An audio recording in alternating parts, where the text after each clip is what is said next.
Hey, what's up you guys? You're watching Team APS, Paul here, and in today's video we're going to talk about the top 5 most expensive bad, just kidding, they're not bad, that's just clickbait for the title, decks in Yu-Gi-Oh! Let's hop in.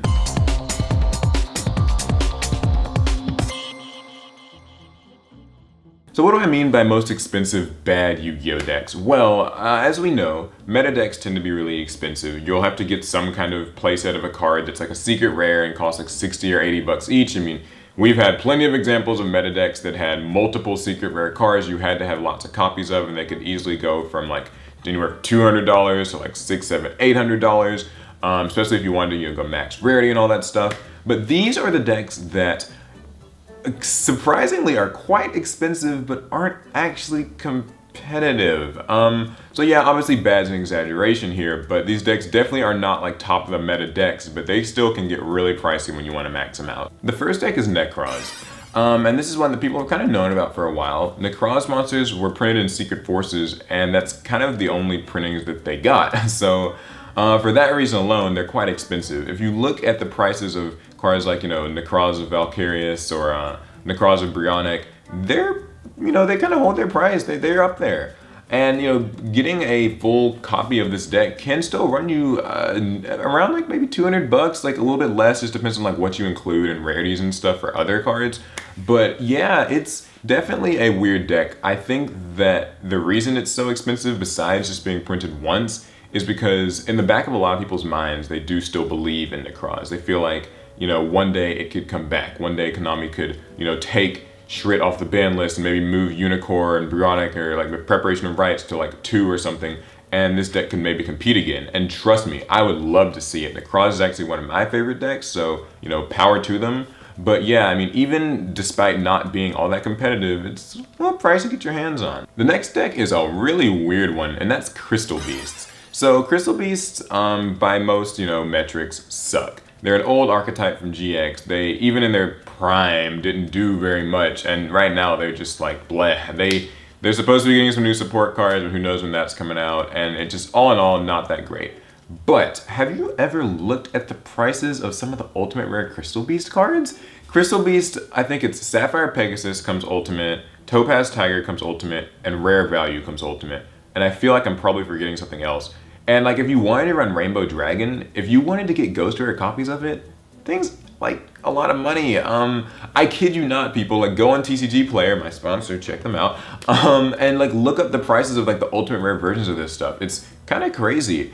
I guess it's just because either Crystal Beasts are a fan favorite deck, or maybe it was just really hard to get these cards when they were printed. I don't know. Maybe people think that Crystal Beasts will somehow eventually show up and like rule the meta. I don't know. I mean, I want them to get support. I think it's a cool concept and all of that, but some of these cards cost quite a lot. Now, if you just want to build Crystal Beasts for fun, it's really easy to get these things in low rarity. So I guess I should, let it be known that I'm talking kind of like high rarity Crystal Beasts. But it took me off guard, like when you look at the prices of the cards. So yeah, there they are. The next deck's Lightsworns, a deck that, again, if you want to build this low rarity, it's pretty easy to do. This all got like reprinted in Battles of Legend. But if you want a high rarity Lightsworn deck, like, it gets up there. Secret Rare Judgment Dragons aren't actually nearly as much as Ultimate Rare Judgment Dragons that came from the Turbo Packs. And then you've got cards like Honest, where like if you want Secret Honest, it's doable. If you want Ghost Rare Honest, Also, Ultimate Rare, not Charge, but Solar Recharge. Have you ever seen the price on that? And I mean, even like Secret Rare Charge of Light Brigades, kind of expensive when it wants to be. Plus, the Ultimate Rare versions of all the original Lightsworns get, pretty high in price. It's fun because Lightsworns, I think, sort of established this sort of like atmosphere, air of being just a really powerful, high-tier, expensive deck. In their prime, they were really strong and just hard to get. I remember when Judgment Dragon and all that stuff was new, and it was a really dominant deck and hard to get a hold of. But even today, despite the fact that it's kind of been crept out and it's more seen as a rogue deck at best, it's still just really, really expensive if you want like high rarity versions of these cards. Thank goodness that Minerva finally got a reprint. Technically speaking, Lightsworns would have like completely blown a lot of the stuff on this list out of the water just for the simple fact of Minerva being a prize card. She's reprinted now, but you still have a lot of old Lightsworn cards that just cost a lot. Next up is Spellbooks. So this is actually a pretty quirky one. Spellbooks are oddly quite pricey if you want to get ultimate rare copies of Spellbook Magician of Prophecy and Spellbook of Secrets. Now thankfully both of those cards got reprinted in Battles of Legends, so if you want to build a Spellbook deck, normally it's not too hard. Like Spellbook of Fate and High Priestess can get a little bit expensive, but they're nothing compared to the price of like ultimate rare Blue Boy and Secrets. So all in all, I mean, this deck, I don't think it's like exorbitantly expensive if you're just building it like normal, but still, and I can actually only imagine what would happen if Spellbook of Judgment came off the ban list, considering it's like really only been printed secret rare. Like how expensive would that be?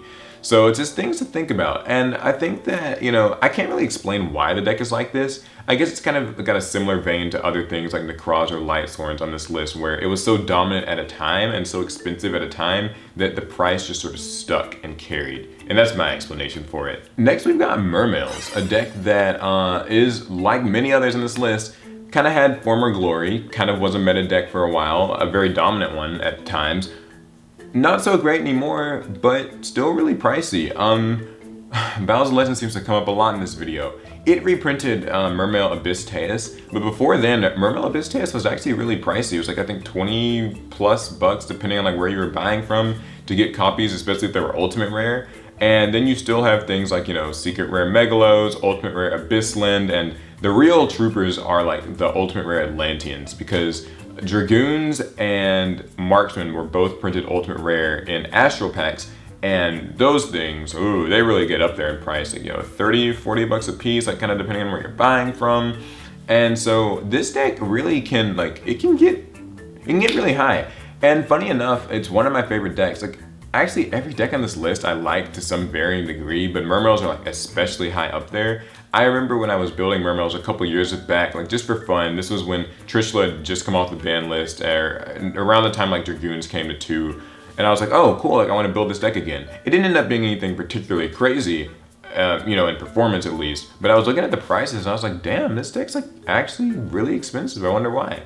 So like other things, it's not too hard to build if you're willing to go low rarity, but if you want, the flashy bling, then be ready to shell out. And finally, a bit of an honorable mention, Dark Magicians. So this is kind of quirky because up until like maybe last week, before we knew that Magician Navigation and Dark Magical Circle are going to be reprinted in the Megatins, this deck was kind of unreasonably pricey for a deck that wasn't like really doing anything in the meta. You had to have 3 copies of Dark Magical Circle, you had to have 3 copies of Magician's Navigation, and then recently we got Apprentice Illusion Magician, and that's like a Shonen Jump card, and it was like 60, 70 bucks on release. It's still about, $40 depending on where you look. So yeah, it's not like an easy deck to get, but strangely enough, it's not really a powerful meta deck. Now, thanks to the Megatins, it's really easy for anybody to get it if you're willing to forego the Apprentice Illusion Magicians. And there's a really real chance she might just like get reprinted, in a couple months in some special edition or something. But yeah, Dark Magicians, even more so than Blue Eyes, cost a pretty penny. So anyways, I thought that would just be a fun video. The Yu-Gi-Oh decks that are expensive, but not really necessarily all that good.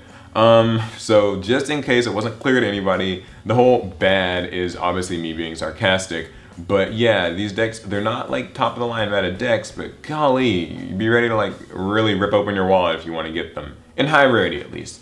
So yeah, what do you guys think? Why do you guys think these decks have the price tags that they do? Would you say that it's worthwhile to get these cards in high rarity if you're a big fan of the decks, or if you're a collector? Or is it just completely unreasonable, people just, nostalgia goggles and stuff? Let me know down in the comments. That's gonna be it for the video. Hope you guys like it. Thumbs up, and be sure to subscribe and hit the notification button so you can see all the new videos. Check out my sponsor, TCG Player, if you ever wanna burn your wallet up buying these decks. And that's gonna be it. So I'll see you guys in the next one.